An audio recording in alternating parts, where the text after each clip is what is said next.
Ladies and gentlemen, welcome to the Combine. I am your host, as always, Ty Paton, and today we are here to talk about why Yeah by Usher is guaranteed to be the #1 song on his set list at the halftime show. That is all. We'll be back in like a minute.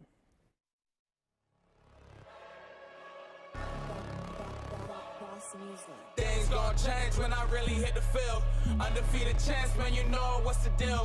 Tryna find a kid, I'm in the field doing drills. Boy, you just a sucker, you ain't never keep it real. 3 rings in my hand, I'm a warrior to the max.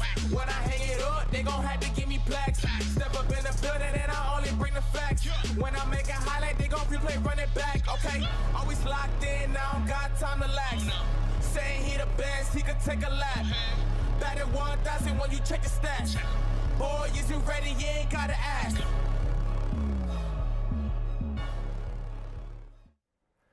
Ladies and gentlemen, welcome back to the show. And today is a very special day, as this time I'm not joined by my usual HTF guests, but rather 2 of UCF's own administration of esports, Kier and Jose. Gentlemen, how are you doing today? I'm doing good. Doing good, yeah. Thanks for having us. How about you? Oh, dude, it's an honor to have y'all sitting here with me, dude. It's awesome. Glad to have you on, you know. Show can't function regularly without awesome people like y'all coming on, you know. Thank you, yeah. But so I don't want to just dive directly into esports, you know, because reasons. So Sure. Tell us a little bit about yourselves.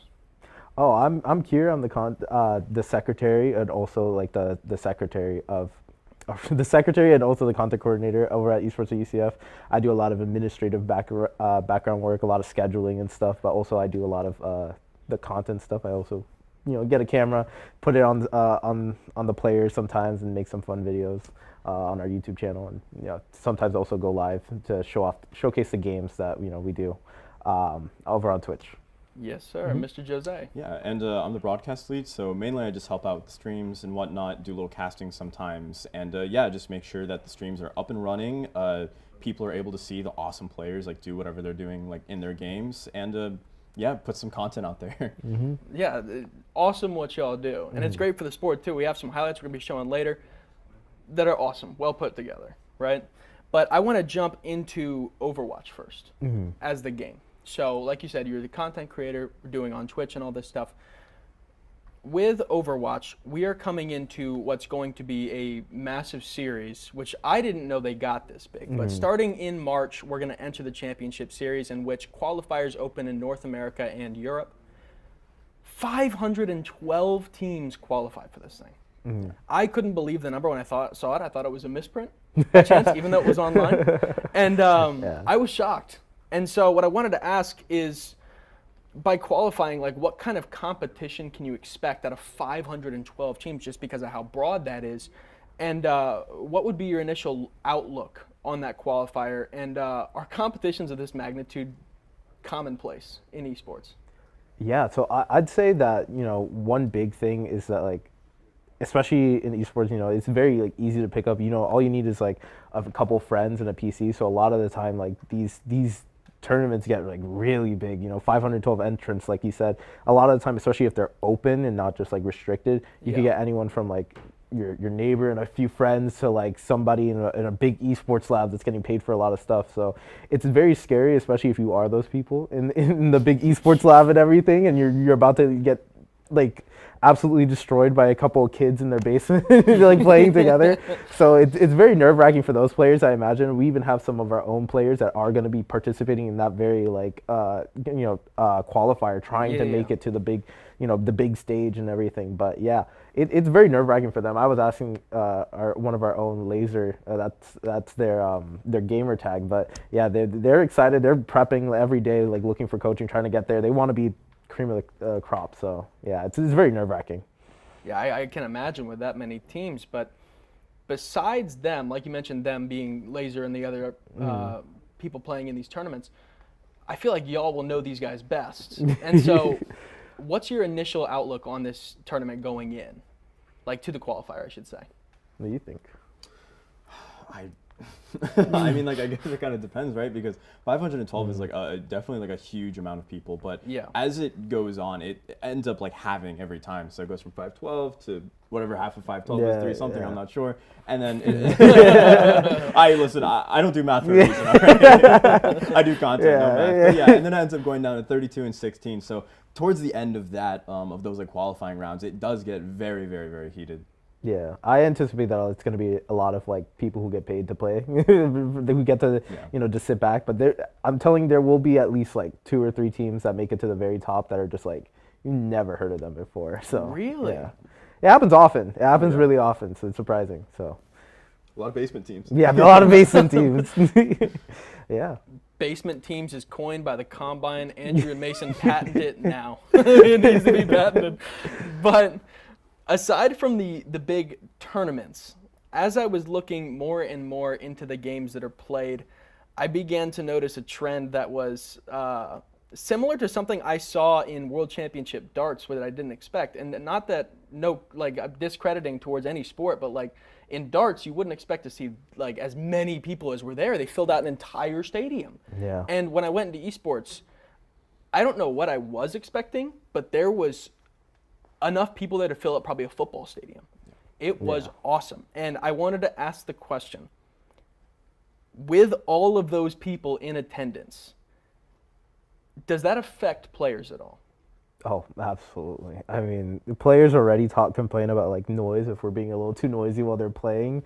And imagine just like a roaring crowd that is filling a football stadium sometimes, and they're just absolutely screaming your name or anything. I hear it's like it gets in their heads a lot, especially like they put like soundproof headphones and everything. They could still hear everything.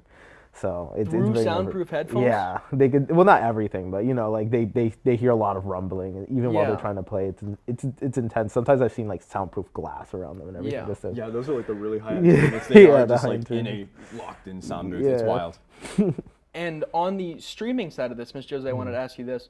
When it comes to all of this noise and all this, and you're streaming through this, do you ever face difficulty having to, I shouldn't say mesh sounds, but discerning one sound from another if it gets too loud at times? Is that ever a problem streaming it? Well, it depends, because a lot of the streams we do are like online. So a lot of our casting is done through Discord, and a lot of the competitions are played online. So there isn't really like that much of interference with sound. Where that comes into play is where we have like LAN tournaments, or last semester we did a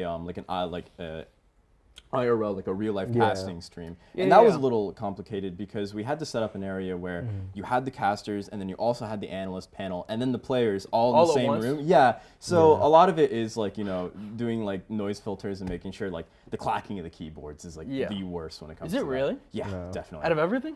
Well, I think so. Besides the players yelling in the background. But before we move forward, I do want to present it. Y'all put so much work into making sure that everything works well and runs smoothly. So on behalf of everybody who watches, thank you for that, because it's awesome. And before we move on, I wanted to give a chance. Could you plug the Twitch for everybody out there who wants to go on and watch? All right. So anything that we do, esports with an S at the end at UCF, no dash, just esports, because dashes are annoying in usernames. So esports. Dashes are Twitch.tv, so 2013. Twitch.tv/esports at UCF. And all of our socials are the same, so you can find us anywhere. Or if you want to like see us do stuff in person, we're on the 3rd floor of the Student Union. So that's awesome. Everyone here from UCF, if you're not there, I will find you. Moving forward, I want to bring up one more game that's played that we were talking about earlier, and I have to ask the question now. You told me that you believe, for you personally, Rocket League is the most fun to play. Yeah. I'm terrible. So why is that? I think it's just the easiest to like pick up conceptually. It's a ball, and everyone loves driving cars. Well, not everyone, but most people like driving cars. So, car hits ball into goal. I mean, everyone knows how soccer works. So I think that's pretty simple, and it's pretty fun to move around and drive because like. I don't know about you, but I love a racing game every once in a while. So yeah, you get to put it in a competitive sense. That's not just like racing. I think it's really fun. Also to watch. It's just like, again, it's like soccer. Ball goes in net. That's all I need to know. Big explosion. Yeah, big explosion. So. And moving forward with that, I wanted to ask. To took a while. I had to do a lot of deep thinking on this one, but I have to ask the question about how many times on average do you think people spam "what a save" after people score in Rocket League? I've seen it on stream enough times. What a save! What a save! What a save! Even in the chat, just people are spamming "what a save." I can't tell you how many times I've probably broken Xbox controllers because I'm playing Rocket League and somebody will score on me and "what a save" pops up 95 times on my feed, and it's horrible. I hate it. Especially on own goals. Oh my gosh. Yeah. But moving forward with that, coming up in March, so this month they're starting the Asia segment of the RLCS, the Rocket League Championship Series, but in March we're going to get the Europe and North American side of this, the 13th season of the RLCS or Rocket League Championship Series, and I have to ask, is UCF Esports going to be participating in this one? Oh no, they're not going to be doing that because they're focusing up on the collegiate side of things. Psyonix, which is the developers and everything, they have a very intricate, really good system for collegiate. So a bunch of colleges go out, they compete, they get decent prizing, and so they're not going to be participating in that one, but they're definitely going to be trying to go for CRL, which is the Collegiate Rocket League thing. But it's really interesting. We'd like to see them try it, but obviously they have the college stuff, which, trust me, it gets just as rigorous. There's a lot of people who get scholarship money to play for those CRL teams who also play in RLCS at the same time. So, it's a lot of work just to get through CRL. So, but I hate to do this, but we have to cut it off and move on. Kier and Jose, y'all have been phenomenal. I'd love to see you here again sometime to talk a little bit more about what y'all do and how you do it and how successful you are at it. But for the time being, thank you for coming on, and it has been a pleasure and honor to have y'all here. And we'll be right back after this quick commercial break. Hello, my name is Tyler Brownrigg. I hope you're enjoying watching whatever show it is that's playing right now here on Hitting the Field Network. And if you're interested in more of our shows or want to know more about the one you're currently watching, don't worry, I'm here to tell you. Our week starts off on Mondays with HTF Bets, hosted by the Bets Boys, Andrew Montana, Ezra Hines, and Giovanni St. Cyrin. You can catch that show live Mondays at noon for all things betting in sports. I highly recommend it. And then you can follow it off on Tuesday with The Combine, hosted by the illustrious Ty Paton. If you're in for a more laid-back, kind of podcast-style show, a lot more casual, that is definitely the show for you. And maybe you'll catch some Ty Squared action with me on there. Wednesdays, every week, you'll be able to catch the vlog, learn about what's going on behind the scenes here in the studio at Hitting the Field, get to know more about us, especially the people behind the camera, who they are, and what we do to make these shows every week. And on Thursdays, live at noon, you can watch the main show with me as your host every Thursday, where we'll be covering all of the major storylines for any sport, be it football, basketball, hockey, soccer, you name it, we'll be talking about it on the main show. And then Friday, you can watch Nighttime with your hosts, Matty Glass and Patrick Previty, for all things college sports, especially with a focus on UCF sports and maybe the ones you haven't heard about so often, like tennis or women's track and field. It can be anything college on Nighttime. And if you're interested in joining Hitting the Field and you're a UCF student, DM us on any of our social medias at Hitting the Field, and also give us a follow on all those and subscribe to this channel if you want to catch more of our content. But enjoy the rest of your show. As always, I'm Tyler Brownrigg, and I'll be seeing you on Main Show. Ladies and gentlemen, welcome back to the Combine. And right now we're going to be talking about something coming up in the near future, and that is that coming up this weekend, we have the NFL Honors Annual Awards Show. Everyone knows what it is. Everyone knows it kind of stinks, but it is what it is. And with me to talk about it is two incredibly awesome no, I'm just kidding. It's Nick Cohen and Jared Fox. Woo! Yeah. Love Nick Cohen and Jared Fox. Thanks. But so we're going to be diving into some of our predictions for the NFL Honors, who we not necessarily want to win, but think's going to win. But we are going to be giving our flowers to a few players who really deserve it. So moving into the first position category here, because I want to dive right in. I don't think this one's necessarily up for debate, but we have the most valuable player, the MVP award, and it's going to be Lamar Jackson. I don't know if I love that it's going to be Lamar Jackson, because I think certain quarterbacks have had more productive, better years. But I think it's going to be Lamar Jackson. And, gentlemen, I'd like to throw the floor to you. Why is it going to be him? Right. I mean, I don't think we need to spend too long on it. Plain and simple, he has, just consistently been pretty good. I mean, he's not even top 10 in any of the major statistical categories, but he, has just performed good. He led the Ravens to a #1 seed, and the AFC Championship game, he was the most valuable player this season, in my opinion. Yeah, and the only other player that I think contends at this is Josh Allen, who had nearly better stats across the board, but he did have 12 more turnovers than Lamar, which killed him. Like, absolutely killed him. I think Josh wins MVP with 5 or 6 less turnovers on the season. But moving forward, I also think this is one that we're pretty cohesive on, and that is our offensive player of the year, our OPOY, which I believe we're all set. Yep. Mm-hmm. Christian McCaffrey is going to be the pick. I mean, over 2,000 yards, over 20 touchdowns. Ridiculous season. I think he only, what did he have? 3 turnovers all season? Two fumbles. 2 turnovers? Yeah, all season. Phenomenal work. I don't think it's up for debate. I think Tyreek Hill had a chance. And then he got injured. Yeah, he got injured, saw a bit of a decline in production throughout the remainder of the year, the latter half. And ever since week about 16, I think it's been a lock for Christian McCaffrey. Unless Tyreek Hill had 2 200-yard games, it wasn't going to happen, which rather unfortunate because he hit 1,000 yards up in week 8. I really wanted it to happen. I did too.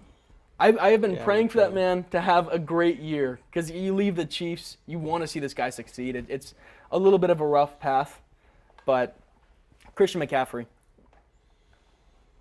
Lock it in, boys. Moving forward, though, I think this one's a bit more divisive. Defensive Player of the Year. We had a disagreement. Our DPOY. Mm-hmm. So allow me to introduce mine first and explain, because I know both of y'all are sitting with the same thing. I think it's going to be Myles Garrett because of the committee. Mm-hmm. They're going to look at Cleveland, and then they're going to look at Pittsburgh and go, oh, Pittsburgh's been a top defense for so long. TJ Watt is a great... Have the Browns not been? Not true. Browns have been, but they haven't been as good as the Steelers have been. Steelers defense has always been regarded as one of the better in the NFL. That is not true. No, that is true. That is true. But he's going to be like in 1997. Kill this noise. I see your jacket. Go for it. Go off. When Big Ben, Antonio Brown, and Le'Veon Bell, the big 3, and even Martavis Bryant, when those big 4 were running the show in Pittsburgh, our defense was terrible. Like, absolutely terrible. Our best defensive player was Ryan Shazier, and, RIP to his career. But, I mean, the guy got freaking paralyzed. Like... That was the best our defense was in that era where we had the big 3, and that was our best player. And he was really good, but very good. Our defense wasn't good back then. It wasn't good. Before TJ Watt, our defense was not good. Well, the only argument... He got paralyzed. Well, he did. He did. You could have put that so much lighter. I was trying to, but I was like... It's okay. He's doing so much better now. I met him in Miami over winter break. I did. Doing so much better. So lucky. He's very nice having guy, a lot of fun right now, too. Yes. Having a lot of fun off the field. But yeah, I got TJ Watt, and I think that the committee actually makes the right decision. Myles Garrett hasn't sacked a quarterback since like week 9, which is just crazy. So, but look at how many sacks he does have. It's less than TJ Watt. TJ Watt leads the league. I want you to read something on this. What does this say right here? Read that right there. Read it out loud. No, I know. What does that say? TJ should win it, but knowing the committee, Garrett will win it. I know. I saw your comment. Also worth mentioning. I think TJ should win it. But I he had 6 games of 5 more sacks. He had 6 games with more than with multiple sacks too. Yeah. Like great season. Should win it. He should win it. Absolutely should win it. I think Garrett's going to win it. That's the unfortunate thing. But I agree with you that TJ should win it. Yeah. That's the thing. Okay. Moving forward though. Yeah. We have one that's, I don't want to say it's divisive, but it's one that somebody gets snubbed by default, which is crazy. No. This is supposed to be saved. I'm bringing out the headband for this one. Don't show that one. Offensive Rookie of the Year. Offensive Rookie of the Year. Let's go. Picture. We're safe. It's a man right there. Offensive Rookie of the Year is a tough pick here because C.J. Stroud had an arguably MVP caliber year as a rookie. If he didn't get concussed, he was my MVP favorite. Yeah, agreed. 64% completion rate, 4,000. Only 5 interceptions. 4,275, and 3 of those came from one game. Yeah. Until that 3 interception game, I had him as my MVP. Yeah, at mid-season, he had, I believe, 17 total touchdowns, 2 picks, and like 2,500 yards at mid-season. Yeah. And Yeah, at that he's point, I going was like, crazy. he's almost a lock for MVP. That was the craziest part. A Yeah. rookie was almost a lock for MVP. Yeah. Which I don't think has happened since, what, the 60s? Yeah, something like that. Been a while. And so that's the thing that sucks, and that's what I want to dive into now. The reason it sucks is, don't get me wrong, CJ Stroud absolutely deserves it. He had a hell of a year. Absolutely awesome year. But Puka Nacua broke 3 separate records for most receptions by a rookie in a single season, most receiving yards by a rookie in a single season, and most receiving yards in one single playoff game By a rookie. by a rookie. Absolutely phenomenal. Him. He is him. Yeah. He beat out Cooper Kupp for wide receiver 1. Yeah. Like, for a 5th-round rookie to do that? Are you He was 4th kidding? in the league in receiving yards. Again, as a rookie, he had 181 yards in the playoff game. Yeah. Unfortunately, Against they lost. against but the like, Lions defense that was supposedly one of the best in the league. right, like you mentioned with Defensive Player of the Year, Stroud, we think will win, but Yeah. Puka, like, He pretty arguably arguably could. should we said win. this before the show. If it's any other year, he wins. He beats out Jamar last year. No, 2 years I ago. hate Garrett 2 years ago. Wilson I'm last sorry. year. Yeah. He beats Garrett Wilson last year. He beats Jamar the year before. I hate to say it. I think he beats Jefferson No, I he think does. so too. the year before. But does that. he beat he beats Herbert? the record. Phenomenal. But same situation, But would he beat that's Herbert? the thing. Yes. I want to stay Yeah. on this forever. We do have to move on to the next one. But CJ wins it. Puka arguably deserves it. I think that they should split it. The last thing I should say. I wanna 2 say golds, this, is 2 they gold should medals, split 2 it. gold medals. Yeah, exactly. But let's spearhead defensive rookie of the year real quick, because this is one that I think is rather unfortunate. Yeah, This is a big eye roll for me. me too. I think it's going to be Jalen Carter. Me too. I don't want it to be. I don't want it either. to be I don't think Good, he I'm glad we deserves agree. it. Who do And you here's guys the thing. think should, though? I'm Here's the thing, though, different than y'all. No. The reason I think he shouldn't is because it's the same case with the God, why am I blanking on his name? Tyreek Hill situation for Offensive Player of the Year. Devon Witherspoon had a phenomenal former section of the season. Phenomenal. 3 sacks, a pick, 97-yard pick. And only six. 1 pick, but like if you watch him play, he's locked down. he's He there. is Yeah, a hard-hitting he's awesome. corner But too. then after that mid-season mark, it's not that he necessarily declined in production, because he still was pretty much locked down, but They he stopped didn't put throwing up to the him. stats. They stopped throwing to him. Exactly. And so I think that's the reason Jalen Carter's going to win. That's the thing. It kind of sucks. But Also, super quick shout out to Brian Branch from the Lions. Yeah, Great season. agreed. He He had was an my excellent preseason season. pick for But- decoy, but moving forward, My pick is Joey let's- Porter Jr. Shut up. of course he Moving is. forward, Of course he we're going to is. go to comeback player of the year, which is why I got this headband on. I know what y'all are going to say, and you're wrong. It's going to be Baker Mayfield. It's 100% going to be Baker Mayfield. I would love that. That's the thing. I would love love it 2 or too. more. I'm gonna run through this but- at like light speed right now for everyone at home, so stay with me if you can. Played on 4 separate teams last year. Comes to the Bucks on a 1-year prove-it $4 million deal after Brady leaves and leaves that gaping hole in the offense. Baker spearheads it, takes us to a winning record, a playoff victory, and I know people are gonna, hiss at this, but Baker had a better year this year than Brady did with the Bucks last year. Sure. Which is crazy to me. Because he played on 4 separate teams, he had to sign a prove-it deal while being a former #1 overall quarterback. I think he went through more adversity than anybody has. Imagine you this guys year. don't re-sign him. We have to. Imagine. We have to. No, And I 100%. say adversity. He went through more adversity than anybody should have. I probably shouldn't say that, because Yeah, DeMar Hamlin did come back from yeah. a horrible injury. I do think he might have come back from more adversity, but in the grand scheme of things, DeMar Hamlin had 2 tackles and 1 3-yard carry all season. Baker put up a career year after signing a prove-it deal. Yeah. I really think that's the reason he wins. I think DeMar probably wins, but I'd love for Baker to win. I think he deserves it. But obviously we know why DeMar. Let's move forward to our last one real quick, and this is Coach of the Year. This is one more. It's a little bit divisive. I think it deserves to be DeMeco Ryans. I do too. Yes. Yeah, because of the fact that he's a rookie, first-year head coach with a rookie quarterback, with a rookie wide receiver 1 in Tank Dell, and they win a playoff game. And they were the After worst going- team in the NFL last year. Exactly, after going 3-13-1 the year before. Yeah.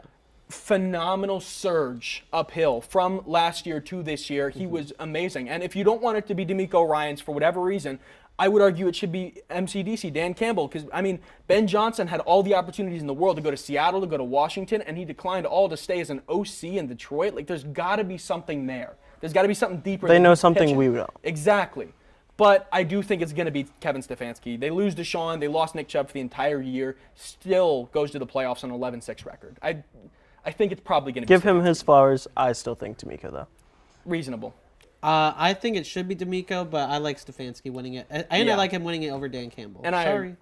You suck. I agree. It's going to be Stefanski, but that's all the time we have to talk about the NFL honors. And don't go anywhere, because the greatest segment in the history of the Combine is coming up right after this. Well, Jack, buddy, I don't want to be the one to tell you this, but I don't think anybody looks cool in handlebars. But they're back, man. They're back. They're not. They're not. Sometimes you just got to face the hard truth. It's right there in front of you. All these people, they're calling you delusional, but sometimes you got to worry about, am I projecting? Is it me? And in this Let me case, tell you something, bud. It could never be me.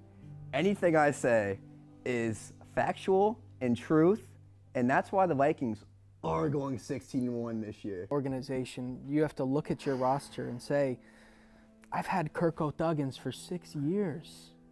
Maybe it's time to move on. There is no moving on from Perk Thuggins and Justin Jefferson. Do you think that maybe this all started just because of a little disappointment? Nothing has started. This is how I live, and I am not delusional. I'm a pro. Could aliens be real? Potentially. But they sure as hell wouldn't be any good at football. Ladies and gentlemen, this brings us into our topic of discussion. And to tell it right, we got to go all the way back to the prehistoric era, where dinosaurs roamed the earth and Queen Elizabeth was born. In this magical time of 1100 BC, primates roamed the earth of all shapes and sizes. Today, my wonderful guest, Justice Covert, and I will be deciphering whether or not these highly advanced creatures could play football and which species fit which positions. Justice, how are you today? I'm doing fantastic. I'm so glad that you were given the opportunity to actually do this segment. I didn't think I was going to be able to, but it's so awesome, and I love it. I don't know how this got greenlit, but, we're here. Hey, it is what it is. And, obviously we are in prehistoric times, as you can see by the background behind us. And I don't want to waste any time. I want to dive right into this. So let's go straight into our quarterback of the prehistoric football league. And our quarterback is going to be the mandrill baboon. Why, you may ask? Well, a study done showed that were primates to try and play baseball, chimpanzees, gorillas, and orangutans could not do it because they don't have the proper throwing mechanics and ligaments in their shoulder to get a full rotation. So that leaves us with baboons. And this dog right here, absolute dog, the mandrill, measures in at 6 feet tall, about 119 pounds, so not that heavy. If he gets hit by one of the defensive ends or D tackles we'll be bringing up later, he might be done for. But this puppy is fast, running at 25 miles per hour. So if you want him on the ground, you got him on the ground. If you want him through the air, you got him through the air.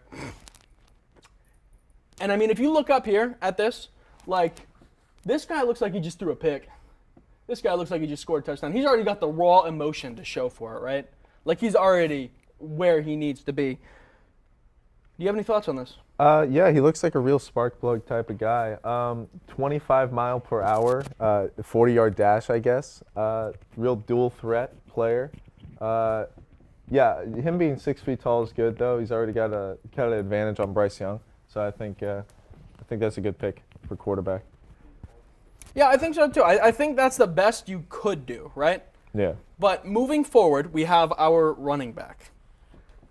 And let me tell you, this guy's going to be hard to tackle. We got the silverback gorilla playing running back, measuring in at 5 foot 9 inches tall, 430 pounds, and he runs about, once again, 25 miles per hour. Justice, are any primates going to be able to stop this hunk of man right here? I don't think so. I think this is the best you can do at running back, quite honestly. And I think, you take any animal on earth, I think I'm going to take the silverback gorilla as running back, not even just in a primate league. Oh, yeah. I mean, aside from hippos and grizzly bears, this is the meanest boy on earth. Like, I don't think anything is going to be able to stop this. Interestingly enough, though, we have a species that isn't normally talked about as our wide receiver.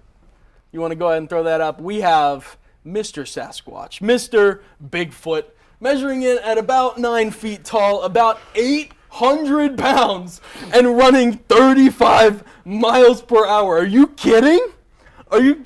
No, okay, so granted, nobody's ever seen this guy in real life, right? Nobody's ever well, seen there's him. footage. We have footage of Bigfoot. Well, I mean, we have a pretty clear picture right there from Jack Link's beef jerky Right, commercial. yeah, okay, so yeah, he has been on set for the commercials of Jack Link's, which might cause a divide in the locker room because he has such an ego. That's fair. He is doing a lot of brand endorsements. The thing about Bigfoot that concerns me, though, is that if he actually believes in himself, because everyone says he's not real. So, so you think he might not believe in himself? Yeah, he has to motivate himself to believe in himself. So that's very fair. But especially when people make statues of him that look like this. Yeah, I know. That's pretty bad. Yeah, they'll put that out in front of the stadium, though, after they win the championship. Oh, yeah.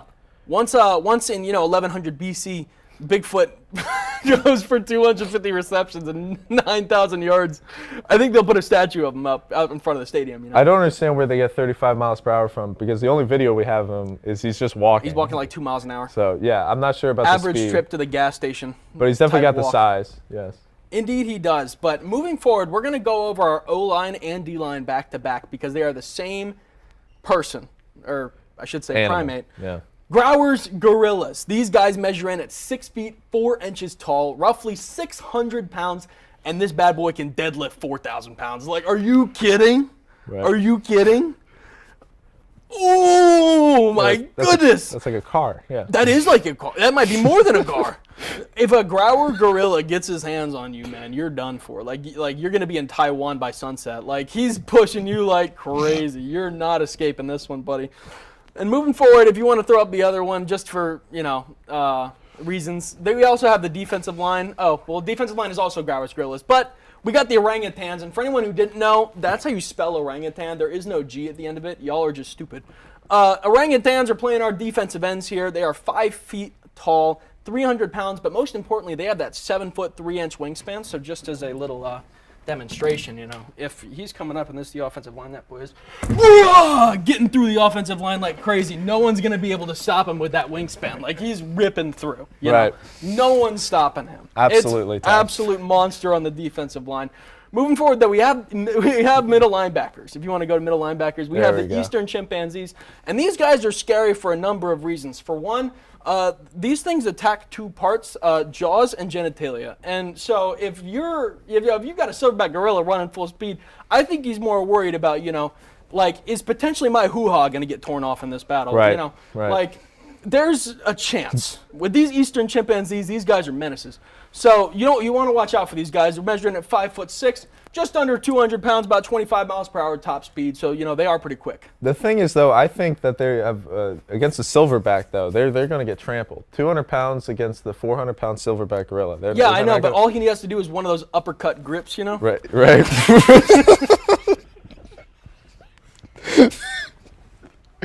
Okay, we got. Let's move on to the next. Let's move on to the next one. Let's go to cornerbacks. We got the broadest monkeys.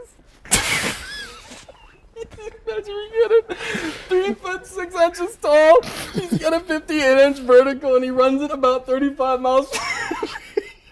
He looks so studious, he's really getting there. My biggest thing is if you got a Bigfoot that's 9 feet tall, this boy's getting up to about 8 foot 8 inches tall with the vertical before his arms shoot up. And if he gets moving, you might be able to add an extra inch or two on that vertical. So I really think this guy could be an excellent corner. I think he's fast in coverage. I think he's going to be able to stay with Bigfoot on route running, and even despite how quick Bigfoot's route running might be, the Potter's monkey could probably cover. I think he could. I think he could cover, but it's not going to be press coverage because if you put him on the line against Bigfoot, he's going to trample him.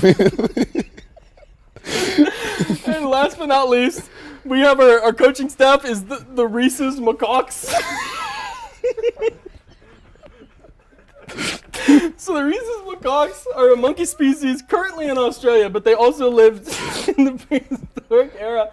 And the Rhesus macaques here, these guys are 1 foot 9 inches tall, 17 pounds, but they're super intelligent. These guys have a hierarchical system in their ranks. So what they did was they had a pile of, like, essentially their kind, you know. They put them all in a circle and they said, you got to fight to the death and we'll get one royal family out of this, right? So that happened, and now years later they have a royal family. I imagine the same thing happened in prehistoric times.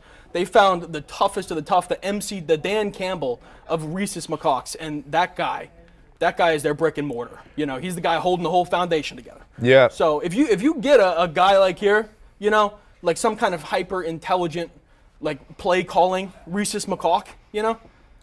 Yeah, you know, I think macaques are hard to beat. You know, they're gonna come after you, and they're gonna keep coming, and they're gonna bring the team together, and they're gonna, you know, cut out the monkey business and really keep everything on the same I completely page. agree. But I completely agree. I think it's a phenomenal list. If you want to go ahead and throw up our little team graphic right here, we did a great job, I feel like, with mandrills at quarterback. We got silverbacks at running back, Bigfoots at our wide receiver, O-line, D-line, both Growler gorillas, orangutans sitting at defensive end, those middle linebacker, eastern chimpanzee. I read middle and then eastern. Middle linebackers, eastern chimpanzees, and cornerbacks to the potter's monkeys. My apologies. I meant to say middle linebacker, eastern chimpanzee. That was.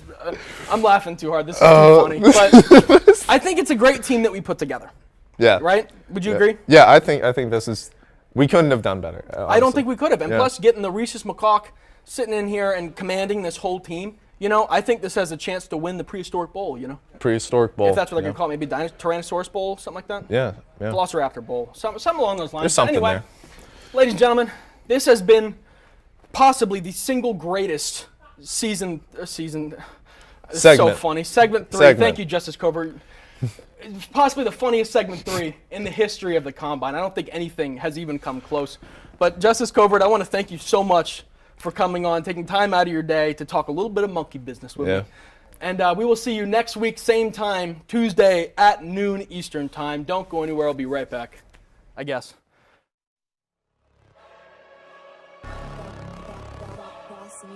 Things gon' change when I really hit the field. Undefeated champs, man, you know what's the deal. Tryna find a kid, I'm in the field doing drills. Boy, you just a sucker, you ain't never keep it real. 3 rings in my hand, I'm a warrior to the max. When I hang it up, they gon' have to give me plaques. Step up in the building and I only bring the facts. When I make a highlight, they gon' replay, run it back, okay? Always locked in, I don't got time to lax. Saying he the best, he could take a lap. Batted 1,000 when you check the stats. Boy, is you ready? You ain't gotta ask.